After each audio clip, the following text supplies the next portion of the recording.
Good evening, church. My name is Wil Pritchard, and my wife Margaret and I have been attending Bloomington Wesley for the last year and a half or so. Of course, the last year of it has been online due to the COVID pandemic, but obviously we're all making do with the current situation. For the past couple of months, I've had the pleasure of serving as the interim video editor for Wesley. That time will be wrapping up at the end of this month, so Pastor Justin offered me the opportunity to do a daily devotional over any topic. So, one of the next series of devotionals starting in February is called My Favorite Hymn. So I thought this is the perfect opportunity to talk about my love for music, the role it's played in my faith, and my personal all-time favorite hymn. I'll try not to ramble on, but it's hard to express the role that music plays in one short video.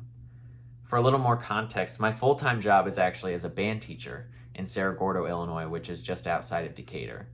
So needless to say, music plays a large part in my life, and it has a big impact on my faith as well. Music is truly one of those things that makes us uniquely human. Traditional hymn tunes are special in that they have a melody that can get stuck in your head after a service or maybe when you're just walking around your house. But they're also rich in chords and harmony when they're performed by the choir, maybe by the organ, or by an instrumental ensemble. It's one of the things I miss the most about attending services in person. Sarah mentioned in her last sermon that feeling that you might get if someone took away your Bible. Like you don't truly know what you have until it's taken away. And this pandemic has given me that same feeling regarding performing music. To start the school year, our band was not allowed to perform because it required not wearing masks indoors, which is of course a big no-no. So now we're fortunate enough that we meet in person and we have bell covers and we have special masks that allow them to play their instruments, and we're all spaced 6 feet apart. And we have mobile flip folders for playing outside when it's nice. That feeling when we were finally able to perform together again, the emphasis on together, was indescribable. However, I'm still missing that feeling from singing along to hymns in church. It's that piece of that puzzle that's still missing. I understand the need to be away, but I love to think about the first service when we're allowed to return. And when I think about having a service in person, I think about singing hymns. And when I think about singing hymns, I think about my personal favorite. It isn't necessarily a song of celebration for when we return, but it's my favorite melody and message.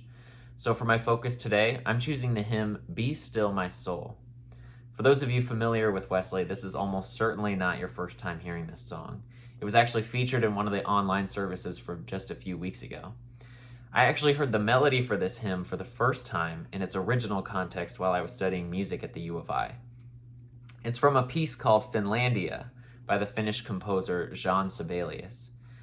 The words were later adapted by Katharina von Schlegel in German, and then translated to English by Jane Borthwick.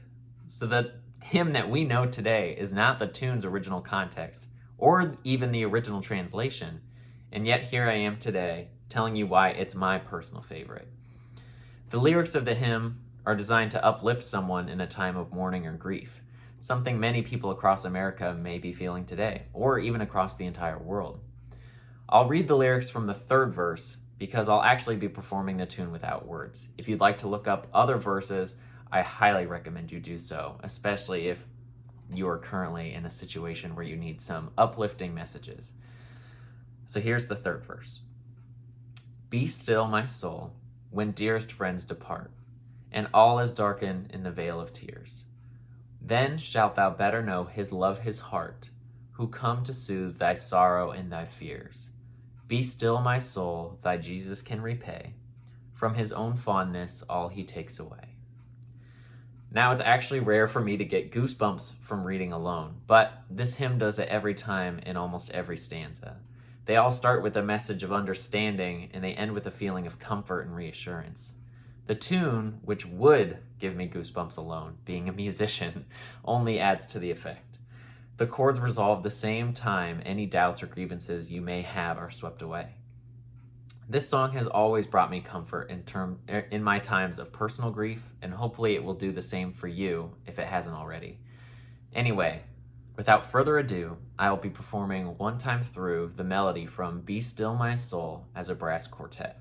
I hope you enjoy, and I hope to see you all soon again in person, singing and performing music together once again. Bye, church.